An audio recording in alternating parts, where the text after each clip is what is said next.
My name is Ljudan Michaelis Thorpe. I'm a Bidjara-Dhunghutti woman with European descent. I didn't grow up with my German-Scottish family. I grew up with my Aboriginal side of the family. So I identify more as being an Indigenous woman than I do being European.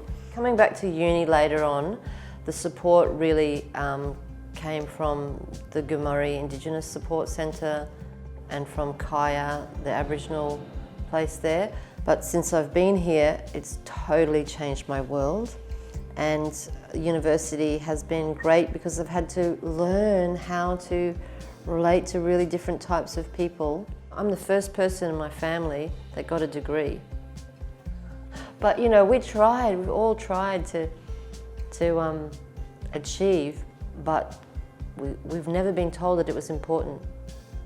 Now things are changing, you know, kids in the mission are getting educations, and so I really think it's important that kids know, Aboriginal kids know from a very young age that it is absolutely achievable to go to university and that there are courses that will suit their method of learning. Knowing who I am and where I've come from and knowing more about my culture has given me the power to want to actually be at university and be standing as a representative of my people.